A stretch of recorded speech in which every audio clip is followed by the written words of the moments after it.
So firstly, I can only work with one party. I can't work with two because it's a conflict of interest. I'm an independent mortgage broker. I'm not affiliated with any specific bank. Obviously find the best rates, but also make sure that I'm recommending the right type of mortgage for them. The mortgage world is ever changing. Rates are steadily coming down, but it's been a fluctuating market the last few years. If you're having a joint mortgage, even though it is a joint mortgage, you are both solely responsible for that mortgage. I need to know, are my clients protected? Can they afford to pay that mortgage if the worst case scenario happens? The rental market is so high, it really is encouraging more people to want to buy their own house. If we had a mortgage together and unfortunately one of us died, all of the debt would be passed to the surviving partner. If I could give any advice, particularly for younger buyers, Klarna, it is a real red flag to the lenders. So I'm here today with Louise Arnold from LA Mortgages. Louise, could you tell us a little bit about yourself and the business? Yes, so I own LA Mortgage Services. I've had the business for 2.5 years now. I'm an independent mortgage broker, so I'm not affiliated with any specific bank. So I'm there to source mortgages for my clients, obviously find the best rates, but also make sure that I'm recommending the right type of mortgage for them. So previous to owning this business and being in mortgages, I was in consumer finance and I'd done that for about 15 years and have moved my skill set to helping people buy houses, remortgage, arrange buy-to-let mortgages. And that's a bit about me. So when you say that you're an independent... Yes. And you don't work for a particular bank, presumably that means you can compare the whole sort of sector of banks and choose the best bank and product for a particular person's needs. Yes, I'm not whole of market for mortgages, but I work with over 100 lenders. So as I'm sure you'd imagine, as a mortgage broker, I work with all the major lenders, but also have smaller, more niche lenders that I work with that work well, particularly with self-employed people that have recently set up, adverse, buy-to-let properties, portfolio landlords. So yeah, I'm not whole of market, but I have 100 lenders to work with, so hopefully I can find a lender. I would hope so. You'd like to think so. So why is it that people would come to you, apart from your 100 lenders? What's your... selling point. I suppose really, and we've had this conversation with many people, it is very personal and it's actually now a very specialised area. The mortgage world is ever changing. Rates are steadily coming down, but it's been a fluctuating market the last few years. And in terms of the first time buyer market, the lenders really are wanting to lend money to first-time buyers. So affordability is improving. There's more people going self-employed. Lenders are wanting to be more flexible with self-employed people. So really, I'm the expert. I'm there to guide my clients in terms of what they can afford, how they can get the mortgage, but also hold the hand all the way through to completion if it's a purchase. I am an expert in my field and I'm there to help, guide, facilitate and actually make it easier. My clients don't necessarily need to liaise with the lenders. I'm the go-between between helping my client get a mortgage because I work with the lenders to make sure that I'm recommending the right one. And as a part of the guidance that you give to get somebody through the mortgage application process, when would you say is the ideal time for a prospective mortgage borrower, a person buying a house, whether it's your first time buyer, moving home, or even an investment buy-to-let property? When should they ideally come to you and get that conversation started? Yeah, and this is quite a popular question. It's something that I actually get asked quite a lot.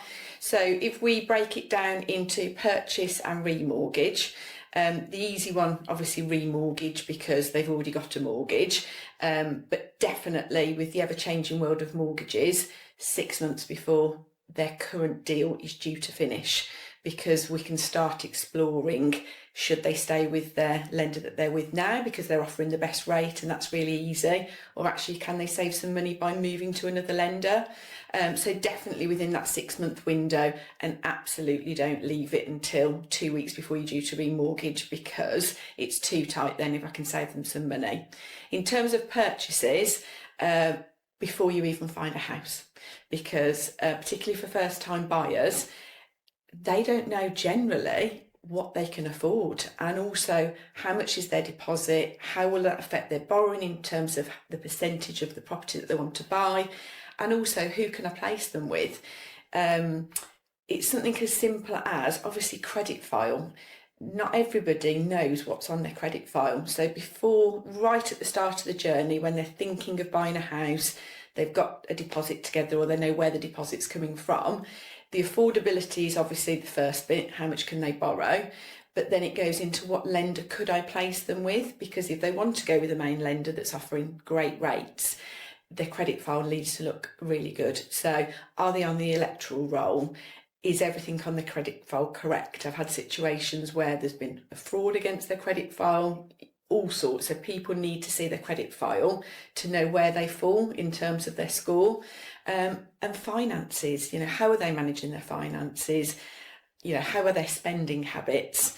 So absolutely start looking at houses, but before they even are ready to go and view a house, put an offer in, they need independent advice about how they're going to get a mortgage. Okay, very interesting. And moving past the first time buyers that we've just taken as our example, how would you, as a broker, assist with a different scenario where there's a matrimonial home and unfortunately the husband and wife are going their separate ways, and they've got to deal with all the finances? How would you assist in a situation such as this? So firstly, I can only work with one party. I can't work with two because it's a conflict of interest. So whichever party comes to me first to talk to me or explore a mortgage, there's all different avenues. Obviously, the ideal in a lot of situations is to stay in the family home, particularly where children are involved, but it's who is staying in that home. Is one person buying the other person house out? Where is the mortgage life in terms of the fixed term? How far into it are they? Or are they making that decision equally to sell the property and go it alone? But again, then you're into a single mortgage, solo mortgage, not a joint mortgage. And what can that person that's come to me afford? What price category can they be looking at? And obviously when children are involved, generally people want to buy in a certain area. If they've got children of school age that are already at school, it is all geared up to affordability, but also what are they drawing out as equity, because generally people that have already got a house might not have lots of money in savings that they then can afford to put down to buy their next property. So I will explore everything. I will explore if they want to stay in the home and buy the person out. I will explore if they're starting all over again. That's how I would advise. Okay, and how do you feel that the property market has changed in recent years, apart from perhaps the dropping interest rate? It's an ever-changing world. The market's been, and I can't certainly vouch, obviously I'm not an estate agent, but the market's been fairly static now for a while. But I think it's more to get the market going. I think it really is leaning towards the first time buyer market, because obviously it's a scale then. If there are first time buyer houses available and people are buying those houses, there's a chain then that works up to get the higher end of the market going. Whereas we know stamp duty is a lot more expensive. So at the minute, and this is why the lenders really are leaning on it, they want that growth of the first time buyer market, because as you will know, Alex, generally they're either exempt from stamp duty or have a far smaller amount to pay. Their affordability generally is fairly good because a lot of them live at home, don't have lots of outgoings. We're finding in the mortgage world there's a lot of gifted deposits happening from parents, grandparents, aunts and uncles, which the lenders are a lot more flexible with now. So that first time buyer market, and obviously you can interject here, Alex, in terms of how you're finding the property market, but I'm finding it's really buoyant. But my hope then, and it is starting to happen, those people that are selling those first time buyer houses are going on to somewhere else, and that leads on to something else. And just to come back to first time buyers in terms of the lenders, the affordability at the minute, but again, it's about speaking to an expert that knows what lenders are lending as a percentage of their salary. I've got some lenders that are lending 5.5, 6 times salary. Wow. For first time buyers specifically. Right. But that is also linked to leaning more towards higher income first time buyers, and obviously it depends whether that first time buyer fits in that lender's category. But yeah, the lenders want to lend to first time buyers, and it's definitely having a positive impact on the property market. I would also say, just from my own caseload, that I would say at the moment we're what's in traditionally a quieter time of year. Yes. But this year hasn't been, and I have been asked to help a number of first-time buyers at the moment. So I would, again, not an estate agent like yourself, so I can't vouch for it, but it does seem to be a strong time of year when it wouldn't normally be, with a lot of first-time buyers coming through. Yeah, and I think also, and I know obviously that information is out in the wider press, and again, I don't know how the conveyancing world was at the end of last year, but there was a real slump kind of towards the end of last year. With the budget that was due and heading towards Christmas, I know that houses that were being listed, kind of the levels had really dropped. Hence why January, February this year, there was almost a built up. There was the people that would normally put the house on the market in the new year, but also there was people that had held off at the end of last year. It could well be reflective of so, this. Yeah, I think everyone I'm speaking to in the industry at the minute, like yourselves, estate agents, they're all saying, yeah, it's really picked up more than it usually would, in any given year. So, yeah. And we've worked together on a number of transactions, mostly first-time buyers, coincidentally, but a few second-time buyers. Yeah. What is it for you Yeah. that would make you recommend a person buying a house work with Ward and Ryder? Yeah, so as a mortgage broker, certainly when I first set up a couple of years ago, I was approached by a few firms to, recommendation is key in any business, and referrals. So I started working with you guys off recommendation, and I quickly gathered that you were going to be my go-to person. And again, kind of going back to first-time buyers, they really do want that advice. So they're starting from scratch. So I'm at the start of the journey in terms of getting the mortgage, but they very openly then say, we don't know a solicitor, we don't know a removal company, everything that's linked to buying a house. So having built up that relationship with you fairly early on when we started working together, I knew that you were going to be the firm, and yourself, Alex, the person that I wanted to recommend my clients to. And it's communication. I have great communication with my clients. I feel like I'm on speed dial to them. So the person that I'm recommending to deal with the legal side of it, I need to know that they're going to be good at communicating.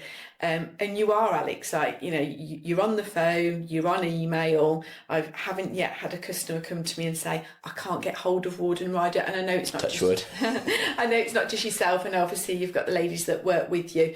There is always somebody that's available. And I know we've spoken before that we don't have lots of communication necessarily once I've got the mortgage. But I like to know when completion is happening. If I've secured a new mortgage offer with a better rate, I make you aware that there's a new mortgage offer coming, and your communication is fantastic. And I feel like it's a real reflection of me, in the sense that if I'm recommending somebody, it's somebody that's going to look after my clients because I've got that relationship with them. So yeah, I will absolutely always recommend you, and I think we work really well together. I like to think so as well. I think we do. And the communication post mortgage offer, but pre me actually completing the purchase. Yeah, I suppose we still need to be in communication to keep you up to date, because you don't just do the mortgage, do you? You've got life insurance, perhaps. Yes. You might help with buildings insurance. You have Yes. other products that you would be assisting the buyers and borrowers with. Yeah. So and that comes further down the journey. I will have those initial conversations. I have a real duty of care. You know, as we know, average house prices now aren't cheap, and generally, again, going back to first time buyers, you know, in terms of their borrowing power and the deposit they're putting down, it's, you know, it's generally quite a high percentage of the house. If they're buying a house together, and generally if they've never owned a house before, they've not got any life insurance, they've not had a need for it before, they've not got any kind of sick pay cover or critical illness cover. And when I'm facilitating a mortgage for hundreds of thousands of pounds, I need to know, are my clients protected? Can they afford to pay that mortgage if the worst case scenario happens? So what works really well with my communication with you is I'm having those initial chats before we even get the mortgage offer in terms of what their needs are for protecting themselves. Once the mortgage offer is issued, we then have a very lengthy conversation about how they would need protecting, but then that's obviously paused once we know what level of cover they need and want and can afford. That's paused then until we know when there's going to be completion. I am whole of market for insurance products in terms of protection, so I really do source the whole market to find the most competitive and affordable products. Good. And just to clarify, what falls within the word protection? Like what kind of products are in there that you could assist with? So for me, kind of starting at the top, if you're having a joint mortgage, even though it is a joint mortgage, you are both solely responsible for that mortgage. So if we had a mortgage together and unfortunately one of us died, all of the debt would be passed to the surviving partner. So with a joint mortgage, it is so important to know that you've got life insurance. Basically what it does is it does what it says on the tin. If somebody dies, it will pay out the outstanding mortgage balance. So it's a decreasing policy, which makes it really cost effective, particularly for young, fit and healthy people. People are so surprised at how cheap it is to basically insure their life. But then you go on to critical illness. You know, if we had a joint mortgage, one of us was diagnosed with a serious illness and was unable to work, could the mortgage be paid? You then go into, I also offer income protection. Not many companies now offer great sick pay policies. So if you were taken really poorly, we had a joint mortgage, you were the main income earner, you got statutory sick pay, which is not huge. How would the bills be paid? So I really do have a duty of care. So it is life insurance, critical illness cover, and also income protection. They're the three key ones that I facilitate. Okay. Suppose you're sitting down to meet with a client, maybe a first-time buyer for the first time. What sort of things would you tell them to have prepared to come and meet you? What should they bring? Obviously key things are identity. Yes, I'm meeting them face to face, but I need to see passport or driving licence. I need that photo ID. Proof of income. Obviously you've got two avenues. You've got PAYE, people that have pay slips. That's fairly straightforward. But a lot of people don't have a set salary these days, and that's the other thing, you know, in the sense they'll have their pay. So many people now get bonuses, overtime. Again, different lenders will take different amounts of percentage. Some lenders will take all overtime, all shift allowance, others take a percentage. So I really want to break down what their earnings are. And obviously self-employed, you're then into limited directors, sole traders. I need to see their accounts. Historically, lenders have asked for 2 years worth of accounts. I have got lenders now that will accept 1 year's worth of accounts. So that's all linked to income. Credit file, it's so huge because obviously that's the lender's appetite for lending money.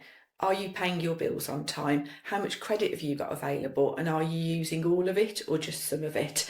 I've got first-time buyers that haven't really got much credit because they've never had debts.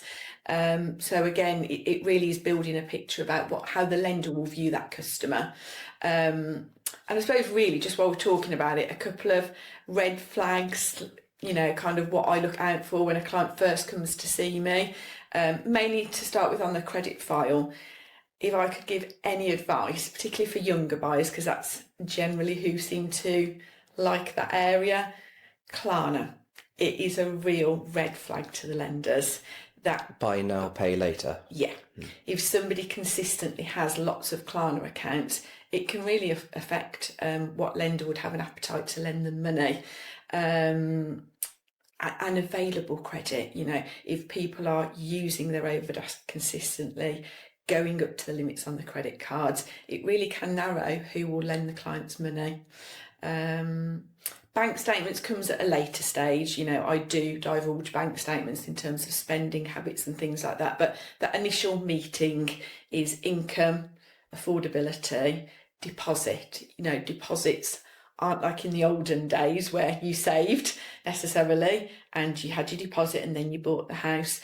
As we've spoke about before, and I know you have a criteria for gifted deposits. I'm seeing so many first-time buyers, and I don't know whether you'd agree with me, Alex, so many first-time buyers that have got some of their own deposit but being topped up with gifted deposits from family. Would you agree? Almost all of them. Some in my experience have their own mortgage with the whole of the deposit coming from the bank of mum and dad as well. Yeah. So it's incredibly common. Yeah. But again, lenders will allow certain forms of gifted deposits. They're absolutely rigid about proof of deposit, a gifted deposit letter to say that the person gifting it doesn't have an interest in the property. So I'll kind of throw that back to you, Alex, in terms of so if a client comes to me with a gifted deposit, I know what the banks need to get that mortgage offer, but what do you need to allow to go ahead? Say it's the mum and dad making the gift, full ID for them, so photographic, proof of address. We have to back it up with online AML search. Yeah. Then, as you mentioned, there's the gift letter where they promise that the gift is a gift and a few other bits and pieces. Then it's proof of how the parents came to have the money that they have. So source of funds, where did it come from? Yeah. Those sorts of things. Yeah. We have to treat it exactly the same way as if the client themselves were putting it in. Absolutely. With the extra steps of sometimes the lender wants to be told and have a copy of the letter. Yes. Sometimes they just instruct that we have the letter. Okay. It varies by lender. Yeah. And sometimes where it's coming from as well. Yeah. Sometimes the letter, we get it early on and the letter has to be redone again later because it has to be dated within 3 months of completion. Okay. So it varies, and you do have to check the specific lender's specific instructions on the issue. Yes, they're all very different. Yeah. Which is why you come to a broker to navigate through the various criteria for getting borrowing from any particular bank, isn't it? Yeah, and actually lenders are widening the scope for where they will allow gifted deposits from. And again, in your experience of being in the law field, historically it was only mum and dad, and then it stretched to grandparents, then it stretched to siblings. We're now into aunts and uncles.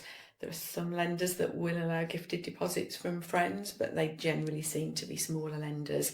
The key, and obviously it's the same for you in terms of the legal side of it, is making sure that the person gifting it, well, first it's come from sources that are, in terms of money laundering, proof of where it's coming from, but also the whole letter about the fact that they can have no financial interest in that property. And I think as long as we can back all of that up, the lenders are being a lot more flexible, because gifting deposits is so popular with first-time buyers. Yeah, and I think, and I haven't actually had the scenario yet, but I'm pretty sure if we go back far enough, the bank of mum and dad weren't allowed to have their own mortgage, like as a second mortgage to the main lender. But I do think I've seen a lender recently who says they will accept bank of mum and dad having their own charge. Do you mean in terms of gifting or going on the mortgage? Separately. So effectively you approach a standard high street bank and they put a first ranking mortgage on the property. Yeah. I've seen one of them, and I can't remember which one, who have said that they will allow the bank of mum and dad to have their own mortgage on the property. So effectively you've got a debt to high street bank and a debt to mum and dad. Wow. So it seems to be moving along in lots of different ways at the moment. Yeah. For me, the kind of the advice that I'm giving, because people do want to get on the property ladder, as we know, renting is not cheap. So younger people are in this scenario at the minute where actually it can cost more to rent a property than it can to buy their own property. So where more so obviously single mortgages, where people are wanting to get on the property ladder as a solo person, obviously they've only got their own income. What we are finding is becoming ever growingly popular is joint borrower sole proprietor. So a parent is actually going on the mortgage, won't be on the deeds, but has a responsibility to the mortgage. I've just had one. Which completed back in January, and I've just been re-instructed on another. And I'm pretty sure I was selling a property recently where the buyer had this. So they feel a little bit like buses in that 3 have come at once. It's becoming ever more popular. But I haven't had one for quite a long time until now. So it seems to be back again. And I think it is. I think it's just if people aren't living at home necessarily with, and kind of board free, and they're wanting to go out into the world on their own and either buy somewhere or rent somewhere, the rental market is so high, it really is encouraging more people to want to buy their own house. But obviously people have different levels of affordability, and parents want to help. Maybe because I don't want them living at home anymore. Maybe. They've served their time. Absolutely. We'll give you a deposit, we'll go on the mortgage, but can you please go and buy your own house? Maybe. I think I had one more question for you. It's touched on it slightly, I think, but not in full. A couple or an individual comes to you, they already own a house. But that one's not fit for purpose now for whatever reason that might be, and they want to go and buy a new one. How can you assist with picking up their old mortgage effectively and taking it with them, or whether they should get rid of their existing lender and get a new lender? How does that work for you? It is all about timing of where they are in their fixed term. Obviously, pre the interest rate rise, a lot of people were fixing for 5 years. As we know, interest rates were fantastic. So if people then had made a decision to move, like you said, not fit for purpose, very early on into your mortgage term, there's an early repayment charge. So you have a penalty. Which could be thousands. Absolutely. It's a percentage of the mortgage, and it's like a sliding scale for every year you're with them. So I will basically give them all the facts. They will have to give me the information for what their early repayment charge is, and we will look at all of it. So what's that early repayment charge versus can I save you some money by having a new mortgage, versus also the hassle, because generally if a house isn't fit for purpose, they're upsizing, so they can port their mortgage to the new property, but then they would need a top-up mortgage to cover the difference, and then you're into 2 separate loans. So for me, it's all about fact finding, all about comparing, and ultimately it's me giving best advice about what is the most affordable and cost effective way for them to buy their next property. I hope that helps. Thank you. So I think that we've covered a few of our talking points today. It was really nice to have you in to talk about conveyancing and mortgages. And I know from my side, I'm going to enjoy working with you on the next challenge that we have together. Next challenge. It's great. It is so nice to work with people that you have that regular communication with. It just makes the whole process, it's as you know, Alex, it's never fully seamless, but we try and make it look seamless. On the table, and then behind the scenes we're panicking about various things, but it just makes the job so much easier. I know you now, I've got the relationship with you, I know the ladies that work with you, and I just have full trust. When I never pass the client over until the day they get the keys, but I know once I've done my job and I've passed them over to you guys, you will do everything you can to get them all through to completion, even if it means chasing lots of people along the way. So I'm really looking forward to our relationship continuing, and you're the only conveyancing firm that I will certainly work with and recommend my clients to. That's very kind of you. Thank you. Okay.